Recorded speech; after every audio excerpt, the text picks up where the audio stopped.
Welcome to the universe, humans. What's dope? This is Dope Sauce Benevolence, and I've got a question. It's been on my mind for a while now. This here is the Hubble telescope. And for decades, it's been 350 miles away from the surface of our planet. Give or take a few miles, it goes in and out on a fluctuating pattern. It has given us a window into the space that surrounds us unparalleled, technologically and philosophically, until now. This is the James Webb Space Telescope, or JWST, and it is orbiting a point in space called Lagrange. It is at the Lagrange point. It's many, many miles away from the planet Earth, and it's going to stay out there. It is many, many, many miles away from the planet Earth, and it will stay out there for a long time, taking pictures of the universe. What's the deal? This is a side-by-side comparison of the two telescopes. On top, you have Hubble, and on the bottom, you've got James Webb. Obviously, you can see more detail in the bottom. You can see stars beyond the clouds. You can actually see the stars that make up those clouds. Individual and specific stars. And you can actually make out galaxies in the distance that are not observable in the above image. So what's the deal?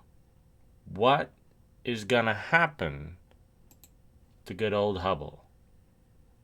Now, as I said, Hubble is orbiting our planet at roughly 350 miles above the Earth's surface.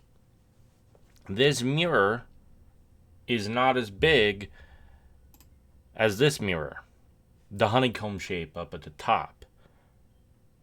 This mirror is round. This mirror is hexagonal. And what is the impact of that? Well, if you notice,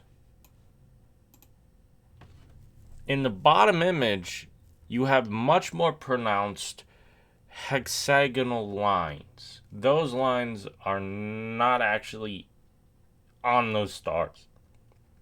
Those lines are how these lenses bend light. And, well, what about these stars back here? Why don't they have lines on them? Well, these stars are actually remarkably close to our planet. And the way you know that is because they're not red. The redder the star in this image, the farther away from our planet it is.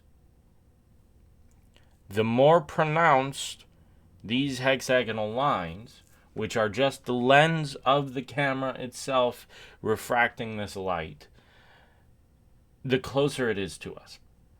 All right? The bluer it is, it's closer. The redder it is, it's further away. Well, the whiter it is, I guess it's the closest if it's whitest. Bluest is medium distance, and red is further.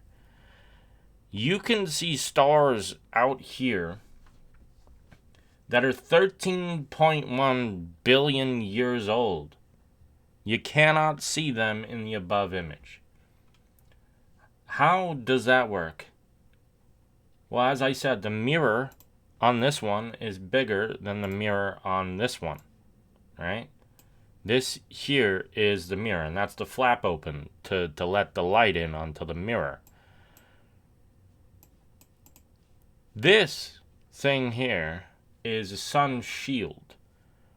Now,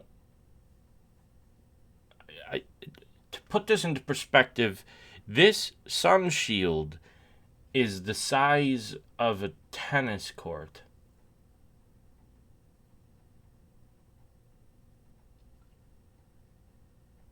That's big.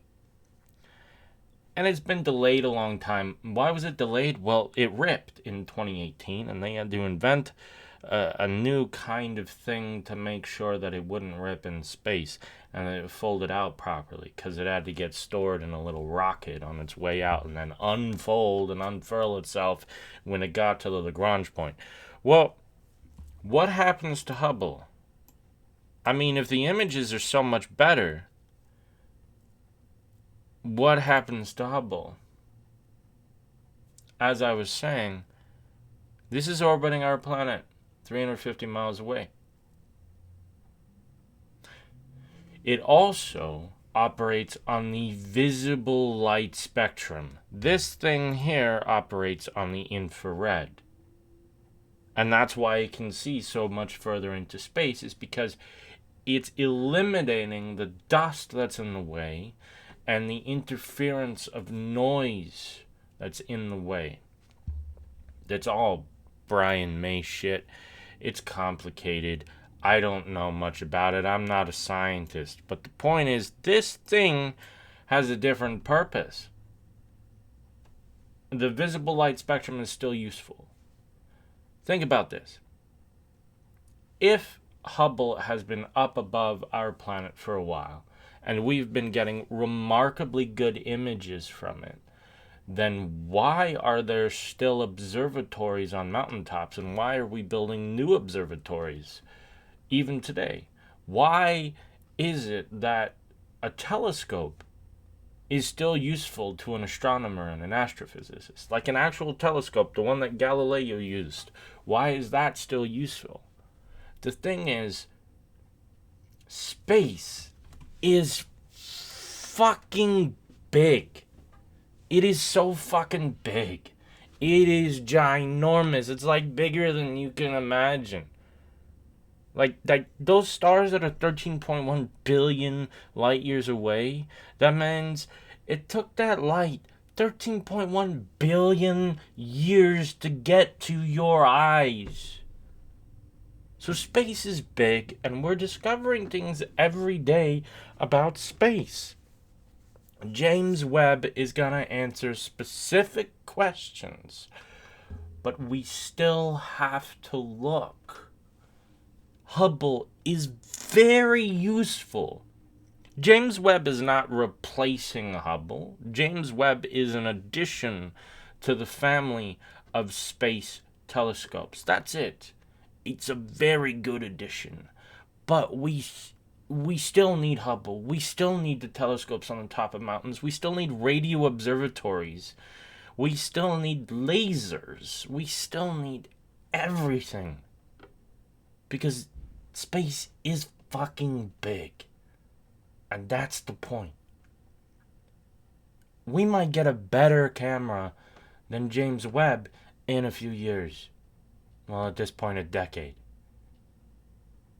But that is not going to eliminate the usefulness of Hubble or James Webb.